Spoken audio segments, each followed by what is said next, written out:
How do I adequately tell the story of the College of Architecture, hit all the important milestones, and not miss anything? I have to admit, it's a bit daunting, and I've already heard so many important stories. But for brevity's sake, we'll focus on 6 major milestones that we believe are near and dear to all of us.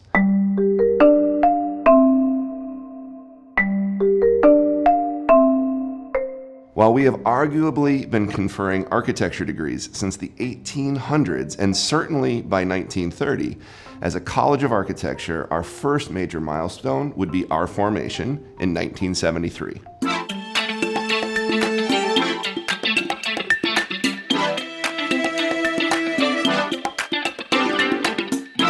Our endeavor to become our own autonomous unit wasn't without its hurdles or opposition. If not for the passion of the faculty and students of the time, we may still be part of the College of Engineering and Architecture today. For years, the faculty petitioned university administrators for the split, with a major catalyst being inequitable budget appropriation. Well, engineering obviously didn't want to lose the College of Architecture, or the Department of Architecture. The School of Architecture is what the School of Environmental Development was what it was called. They didn't want to lose that. And we didn't want them, we don't want to have to go through them to do our business. Eventually, with a great deal of internal negotiation, university and college administrators agreed to the split, and an interim director for the School of Environment and Development, Roger Massey, was asked to lead the college. And I was asked to work with the representative from President Varner's office on legislation to be introduced to the unicameral to separate and create a College of Architecture. After that was introduced in the legislature in 1972, it didn't pass until 1973. Even before Legislative Bill 275 was presented to the legislature, concessions had to be made within the university, and arguments had to be settled, like what to name the new college. Some engineers testified they did not want the name to be the College of Environmental Development, that they in engineering dealt with development. So an agreement was reached that we would just call it the College of Architecture. Finally, Legislative Bill 275 passed on May 25, 1973, with 37 ayes and 0 nays. The following month, the Board of Regents, having recently been granted the authority to create colleges, approved the establishment of the College of Architecture and named Roger Massey the interim director of the college. In August of 1973, Cecil Stewart became the first dean of the College of Architecture. The college was officially established on September 2nd, 1973, and in May 74, we celebrated our first graduating class, who are here with us tonight.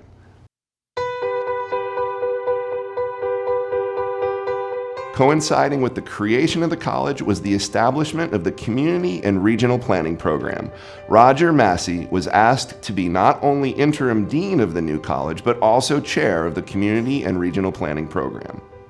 Well, the Regents approved a program of planning back in 1969 when they appointed the new director and called it a School of Environmental Development. And it wasn't until 71 that I was hired to work on a curriculum and developing it. Well, we had 20-some graduates within 5 years, and I occasionally see them, and that's fun. And I think they're all happy that we have a college now. Fast forward 50 years, and both the College of Architecture and the Community and Regional Planning Program are still going strong, thanks to the tenacity of these amazing visionaries.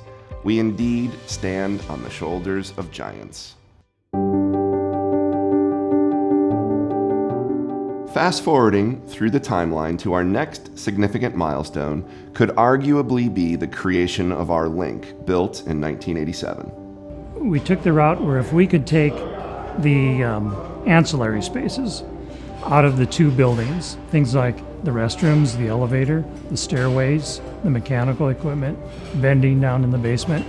Take those out of the two buildings and put those in the link, that we could make those buildings much more efficient as far as the design goes. The whole link is all the floors in the structure and the roof structure are supported by these 8 round columns, and everything cantilevers from those. Even the skylight over the former law pediment cantilevers. And so this building kind of had to float between those two buildings, independent, structurally independent. And so everything is carried off of those 8 columns. You know, I had to pinch myself when I was working on this project, and we would have design review meetings with the College of Architecture staff. They were all my professors back when I was in school. And so it was kind of like, okay, this is for real. You know, this is not just a student design project. This is a real project that we're all part of, and we want to make it right.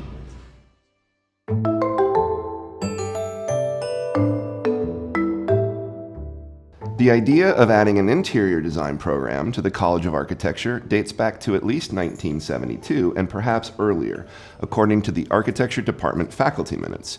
But it wasn't until 1993 that the interior design program became part of our college.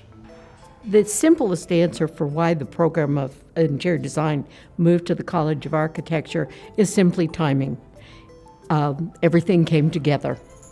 The professions themselves, all the design professions, were becoming more and more complex, requiring more education. There was a groundswell of support from alumni. There was a groundswell of support from current faculty in the program, and certainly the support and encouragement from Cecil Stewart, who was then the Dean of the College of Architecture. I think the opportunity for all design programs, architecture, landscape architecture, planning, and interior design, to collaborate and take advantage of the expertise of others in those particular programs, and for students to learn to work together professionally early on.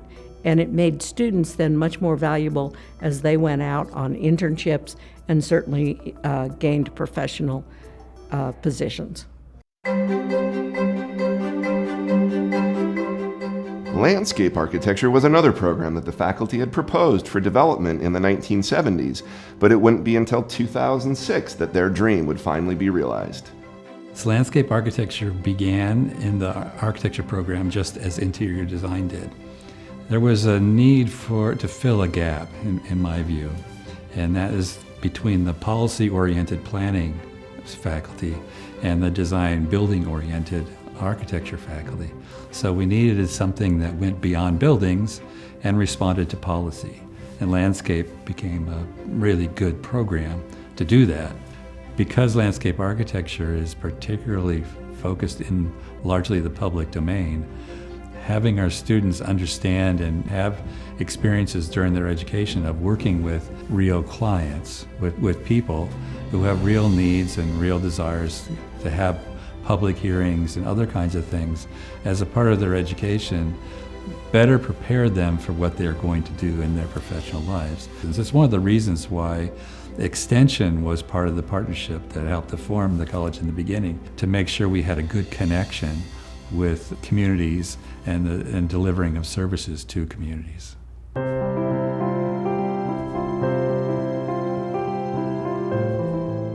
As the fourth dean of our esteemed college, I'm honored to carry forward this legacy that spans a half a century. It's a legacy that's been marked with impactful milestones, tremendous growth, all with an unwavering dedication to educational excellence. Serving you all, our community members, here at our 50th anniversary amidst this really exciting construction project, I'm filled and overflowing with gratitude for our community members who have helped us reach this remarkable moment.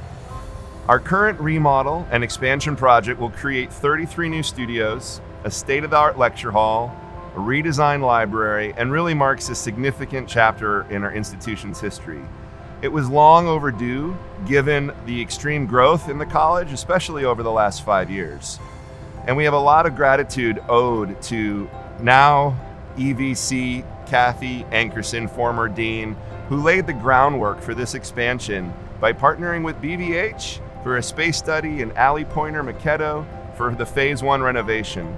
Kathy really spearheaded this transformation and secured vital contributions, including the named DLR Group studio, to get this project moving forward. Under the leadership of Interim Dean Sharon Kushka, Phase 1 was seamlessly executed, and it really set the stage for Phase 2, now being led by HDR and NADA, with both construction projects being completed by Whiting Turner contractors. Building upon this momentum, I'm thrilled to announce the naming of our new North Wing, the HDR Pavilion, in recognition for their generous support. It will complete courtyard enhancements, a dynamic pre-function space, as well as a roof terrace. As we celebrate our 50th anniversary together, I would be remiss if we didn't acknowledge the individual contributions that collect together as a whole from our students, our staff, our faculty, current and former, as well as our alumni, who create such a rich and vibrant community. Together, we've been able to do amazing things over the last 50 years, and I cannot wait to roll up our sleeves together and see what the next 50 looks like. I would say, here's to the next 50 years of collaboration, innovation, and design celebration. So I wasn't here for all 50 years, as far as that goes, you know. But I was here for a lot of them, 34, as far as that goes. So it's a great pleasure and joy to hear about the successes that our students have enjoyed since their time with us. The students do they do all the hard work, and they make the college's reputation. I just have the greatest amount of respect for our graduates. You know, I graduated in '76, so what, almost 50 years later, 48 years later, it's still happening. And it's only going to get better now with the new addition. It's been a great 50 years, so let's make it another wonderful 50 years. Thank you, and congratulations on 50.